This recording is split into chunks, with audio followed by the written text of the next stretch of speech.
Hi, Undow here, and I want to do a presentation on the open tokenization framework for Cardano. Specifically, I'm looking for folks who are interested in working on this project to reach out to me, and you can do that by joining foundups.org. That's my Discord, and I'm Undow.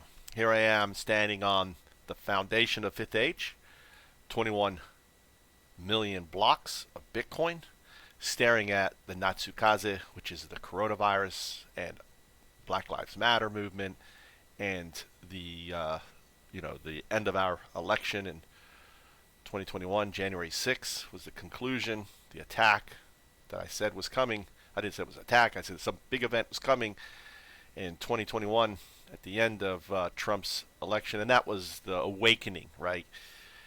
And struggling to usher in this fifth age. If you know anything about the Mayan calendar, it's a transition between the fourth and fifth age.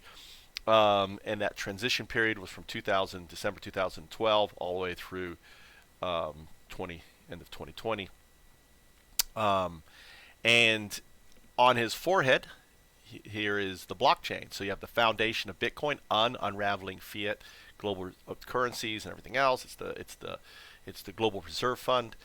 DAO, decentralized autonomous organizations, or DAOs, will come out of any of these blockchains. These fundamental ones here, you can see there's Ethereum, the first one, Elixir, which I think is a very important one.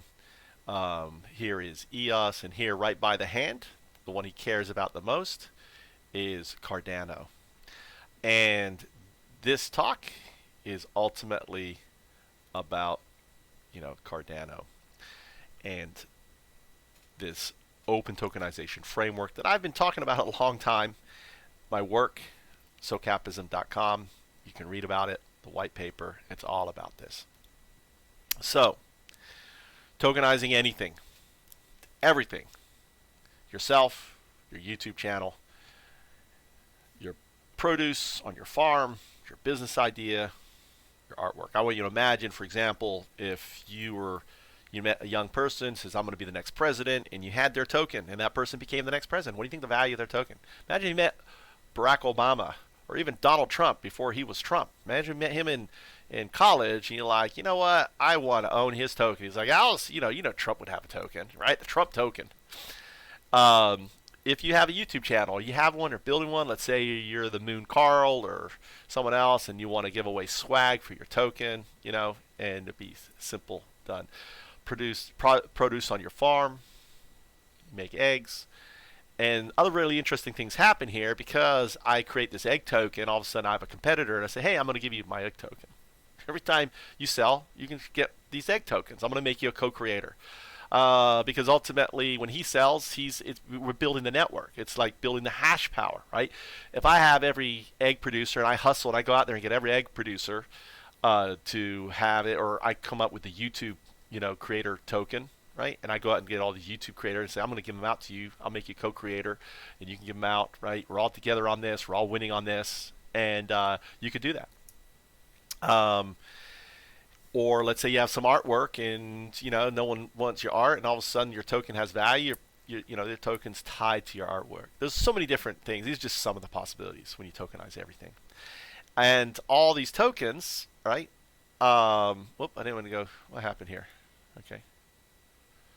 All these tokens have these characteristics, and these characteristics are they last 10 years. Things end. Things aren't eternal. Right? Having a token that never ends is kind of stupid in my view. Everything dies. If 10 years is a long enough period for someone who's 18, 28, or whatever, to formalize your life, your artwork, your business, everything else. 10 years is what it took for Bitcoin to get to that 0 to 10,000 value. I'd say I have from level 7 to level 1 token, right? No one owns them. They mimic Bitcoin. So just because when the token's created, all of a sudden you don't have all these tokens that you distribute. They work just like Bitcoin. They mimic Bitcoin. Distribution that uses the golden rule, the 80-20 golden distribution rule. 80% goes to the customer, collaborator, creator, and 20% goes to the network and AI manages the Bitcoin Global Reserve Fund. This is very important because one of the questions that people says is, well, Bitcoin is no longer for the masses. It's not for the people. Well, this explains how Bitcoin will be, because imagine there are literally millions of tokens being created, and satoshis every day by the millions are being brought into this Bitcoin Global Reserve Fund, which is used as a fund to create stable coins out of all these tokens. There is no pump and dump with these tokens because the AI is managing and driving and setting the valuation. Now, obviously, people could take the tokens and bypass this and stick them on an exchange, sure, right? But it would be hard for them to pump because you could take your token. I mean, I don't know. It doesn't exist yet, so there may be some gamification that can happen there. But in the long term, it really doesn't matter, right? If people take tokens and pump and dump and drop and whatever. But for the most part, the value is, and the tokens can always be swapped or shared within the network, within the application that exists. And this 20%, which goes to the network. The network actually is an airdrop, and the AI, right, manages in the Bitcoin Global Reserve Fund. So the 20% is very important in that. So everyone in the network is getting this airdrop, this 20% airdrop. Okay, be very clear. And then of that, that's 80% of that 20%, and then 20% of that 80, makes the 100, is always going to this Bitcoin Global Reserve Fund. So if you have a token and you are participating, and based on your participation level, you're always going to participate in the airdrop. So if you are an active user versus a passive user, your airdrop is going to be greater or smaller. Same thing as customers, collaborators. There is actually, the AI is determining your participation, because participation in this framework is mining, right? How you act to better the world, how you act to make things better, right? And the AI is doing proof of value or proof of benefit. Proof of benefit, this is the, in determining the valuation on that. And all this is open code, will be hushed out. There's no black box, so to speak. It's all open, and everyone will be able to see the code, how it runs, and everything else. And that's important, right? Transparency on there. So the proof of concept that what we're building is this web app, not on the blockchain initially, just a web app. And we want everyone to come in and try to build this web app, get your ideas, what you think it looks like, and this is what it does, right? Creates a token, swap a token, share a token. That's it. And to kind of zoom in on this here, just to kind of example, you create a token on there. The default screen is going to be something like coin market cap, where all the tokens are listed there. So as you create the token, they'll be listed there. All you do, there's one thing the user does. He creates the name and the details, what it is, what it's about, right? And then he basically sets the drip. And he sets the drip, and the default is Bitcoin. If you don't know what to set the drip for, just go default. It's going to say it's going to treat it like Bitcoin, which is 50 every 5 minutes, and then the halving. And there's an advanced feature where you can change the halving, right? So you can have it happen instead of every 5 minutes, every minute, and stuff like that in the halving. And that would be advanced functions. But the default functions, it models Bitcoin. Then there is the noodle, calculates the cost of the token, says, hey, you got to pay this gas fee. How are you going to pay it? Ethereum, whatever, blah, blah, blah, blah, blah. And it creates a token. It's that simple. Okay. So some of the challenges that we're facing is the smart DAO. Understand that, in essence, what you're creating is a DAO, decentralized autonomous organization. It's just a token of a DAO, but ultimately, as this token grows, it becomes a DAO. It has an organization, has participation, has a network. People determine, there's potential, things that will derive out of this. But ultimately, this smart DAO initially is just the AI running the token, but that token fund and everything in many respects is a DAO, decentralized autonomous organization. So it's self-managing. It does the token allocations, like it figures out, the distribution, what the worth, everything else. It sends it out. It's constantly looking for hackers, vulnerability. It's making determinations, looking for example, they determined sumo wrestling was being fixed based on the data. So it's always looking at the data saying, hey, is this being fixed? Is there multiple addresses? Are they all going to the same thing? Is someone gaming this? It's a smart DAO, right? It's somewhat intelligent, looking for people taking abuse of taking advantage of the system. It's a distributive AI in the sense that it doesn't exist on on servers here, it just on every app. There's a small part of it that's doing this, and it's building its computational power and everything else by the distribution of the app. So how do we do that? Okay, how is that done? And ultimately, it's determining the valuation, the ranking of these tokens, and is always doing that, all the time. So, the network is the allocation of the tokens in real time. There's a lot of bandwidth there. Is it constantly? Most likely, the app itself is doing the calculations, and then it's saying this is what we think it is. It's sending, and then it's creating this handshake with the noodle, right, which is the AI. It's calculating the real time pools, right? So it knows specifically what it's doing this for a million. There's a lot of potential stress network and how it handles that, and how is that going to be, taken care of. That this is something for some very genius engineers to figure out.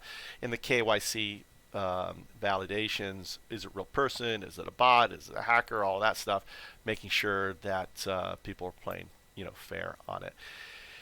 That's it. There's a lot more to this, and I have a document that you can look at. It's right here. Play FoundUps 2021, right? Bitly Play FoundUps 2021. You could read the design document that I've put together on that there.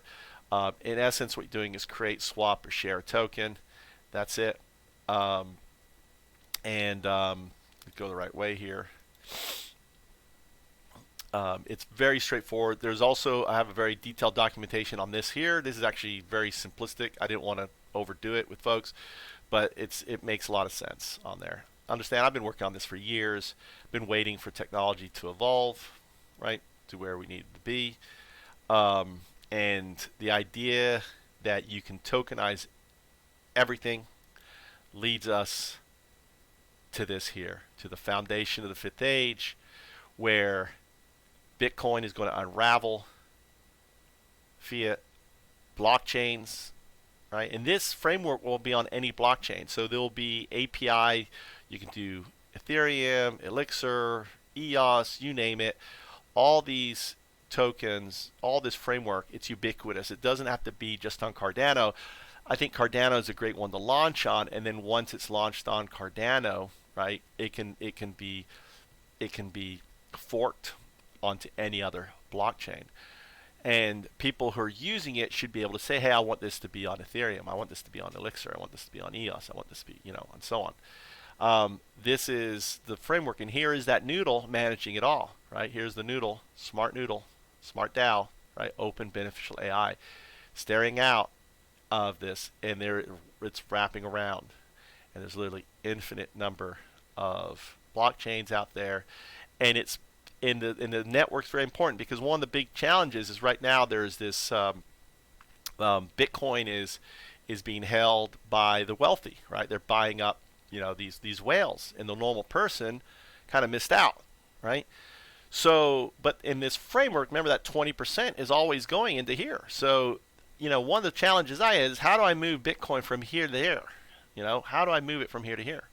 So that's been one of the things that I've been trying to work out, and I figured it out. I figured it out on 02/02/2020. 02/02/2020. Undoubtedly will be greeted by the noodle, right?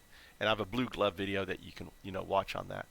So if you want to learn more, if you want to be part of this, I'm just looking for folks to build it. I'm not looking for any funds. This is Creative Commons, I'm putting this in the Creative Commons as the other documents on there. I should probably put the disclaimer on there.